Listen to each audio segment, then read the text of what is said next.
বন্যা কবলিত এলাকা পরিদর্শনের পর মুখ্যমন্ত্রী মমতা ব্যানার্জি সকল দুর্গতদের হাতে ত্রাণ তুলে দেওয়ার নির্দেশ দিয়েছিলেন, কিন্তু পরশুরার শ্রীরামপুরের বানভাসীদের অনেকেরই অভিযোগ তারা এখনও পর্যন্ত সরকারিভাবে কোনো ত্রাণ পাননি। শুক্রবার সকালে পরশুরার বিজেপি বিধায়ক বিমান ঘোষ ওই এলাকায় ত্রাণ নিয়ে পৌঁছে যান। তার কাছেই তারা সরকারি বঞ্চনার অভিযোগ তোলেন। তবে এদিন বিমানবাবু ওই সমস্ত মানুষদের হাতে ত্রিপল ও খাদ্য সামগ্রী তুলে দেন। এখন দেখুন দুর্গতরা কি জানালেন, পাশাপাশি শুনুন বিমানবাবু কি বলছেন।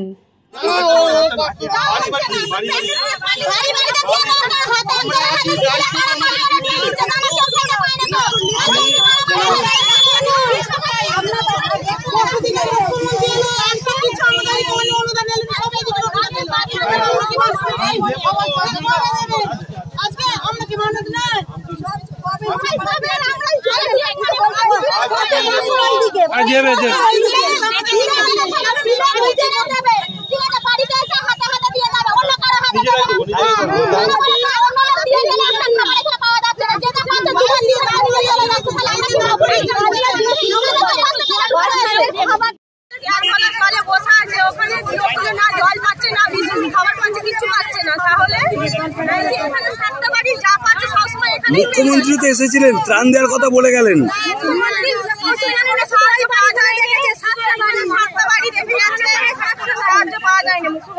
এখনো পর্যন্ত কোনো জায়গা থেকে ত্রাণ পাননি।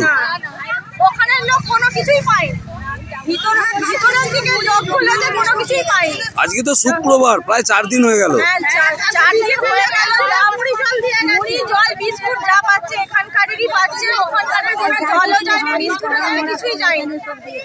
কি নাম? মুখ্যমন্ত্রী এসে আমাদের কোনো সাহায্যই করেনি, করেছে 7টা ঘরকে শুধু সাহায্য করেছে, ছোট বাচ্চাদের কোনো সাহায্য করেনি। কালকে খাবার দিয়ে গেছে, প্যাকেট ভরে দিয়েছে, কারো হাতে ধরাইলে প্যাকেটগুলো নিয়ে সব নিয়ে চলে গেছে। বাচ্চারা কেউ বিস্কুট পায়নি, যাদের দিয়েছে লাইন ধরে দিলে যদি বাচ্চা মতো খেতে দেবে, তো সেইটা না করে সব দিদিকে হাতে হাতে চেঁচা নিয়ে পালিয়ে গেছে। এটা কি করা উচিত হয়েছে? আমাদের সব ঘরে জল ডুবে রয়েছে, বিজেপি হোক যাই হোক, এখন জলে ডুবে রয়েছে, মানুষকে তো দেখতে হবে। এখন কোনো নেতাগিরি দেখলে হবে না। মানে আপনারা কি এখনো কোনো জায়গা থেকে কোনো ত্রাণ পাননি? না, আমরা এখনো কিছুই পাইনি। প্রশাসনের কালকে খাবার এসেছিল, তাই জল ঢুকলে তারা পাবে, নাহলে কিছু পাবে না।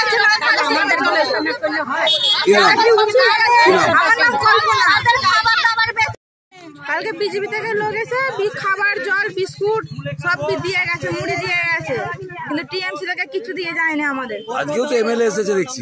আজকে এমএলএ এসেছে, কি দেবে এখন দেখি। লাইনে দাঁড়িয়ে আছে, এখন লাইনে দাঁড়িয়ে আছি। আমি বলছি মুখ্যমন্ত্রী এসেছিল মানাতে, যাদের বাড়ি তারা 7টা ঘর তাদের দিয়েছে, তাহলে আমাদের কি ডোবেনি? আমরা কি কোনো পাওয়ার যোগ্য নয়? তারাই পাওয়ার যোগ্য। তারা বলে দিচ্ছে আমরা 7টা ঘর আছি, তাদেরকেই দিতে হবে। তাহলে আমরা কি জলে কি ভাসবো? তারা খাবার দাবার তারা সবকিছু পাবে, আর আমরা কিছুই পাবো না। আমাদের বাচ্চা কাচ্চা নেই বাড়িতে, তাদেরই আছে। মুখ্যমন্ত্রীর পক্ষ থেকে যারা এসেছিলেন পরে সন্ধ্যাবেলায় কিছু দেয়নি আপনাদের? না, আমাদের কিচ্ছু দেয়নি। তারা একবার ছেড়ে 5 বার পাচ্ছে, তাদেরকে দিয়ে যাচ্ছে। আর এপাশে লোক যে ডুবছে তাদেরকে দেখছে না, তাদেরকেই দেখে চলে গেল। আজকে তো দেখা যাচ্ছে যে এমএলএ এসেছে, ত্রিপল দিচ্ছে, আপনি পেয়েছেন? হ্যাঁ, আজকে আমরা পেয়েছি। কে দিল? বিধায়ক এসেছিল, আমাদেরকে আজকে দিয়েছে। কালকে গেছিল ভিডিওতে, আমাদেরকে ফিরিয়ে দিয়েছে, দেয়নি। কি নাম? বিমান ঘোষ। আপনার কি নাম? আমার নাম নন্দিতা মন্ডল। আজকে পুরো হরিহর এই যে বাঁধের গাড়ি যে সমস্ত মানুষজন আছে, ভিতরের দিকেও যারা আছে, তাদের সকালবেলা এসেছিলাম তাদের ত্রাণ সামগ্রী পৌঁছানোর জন্য। ত্রিপল বা ছেলেদের কিছু ব্যবস্থা করার জন্য এসেছি। এখানে মানুষের পাশে দাঁড়িয়ে থেকে এখন এই মুহূর্তে প্রতিকূল পরিস্থিতিতে লড়াই করাটা আসল ব্যাপার, সেটাই চলছে। দেখা যাচ্ছে যে ক্ষোভ কিন্তু অব্যাহত মানুষের, এত মানুষের ক্ষতি হয়েছে, আর এই সরকার কিচ্ছু করেনি।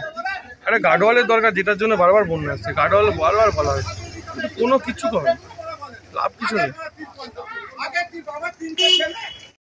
রেণুকা সিং, যেটা আছে কৃষ্ণা মুর্মু, কৃষ্ণা মুর্মু সুলেখা ঘোষ, সুলেখা ঘোষ, বিভাস মন্ডল, দিবস, শ্রীকান্ত দাস, শ্রীকান্ত দাস, ও অভিজিৎ,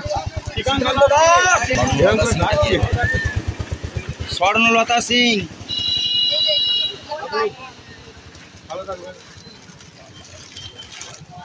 আর কে আছে বল, নাম বলো। হেমন্ত সিং, হেমন্ত সিং, তারপর বলো। আচ্ছা অনিন্দিতা অষ্ট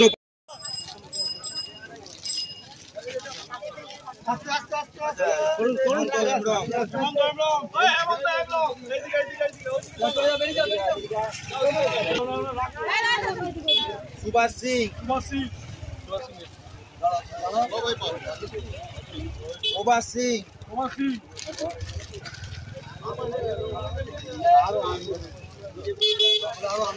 অনিন্দিতা মন্ডল। সব ছেড়ে ছুড়ে আমরা তো পালাবই, ফুল স্পিডে দৌড়ে যাবই। আমরা খেলবো, শিখবো, পড়বো, নাচবো, নতুন বন্ধু পাতাবই।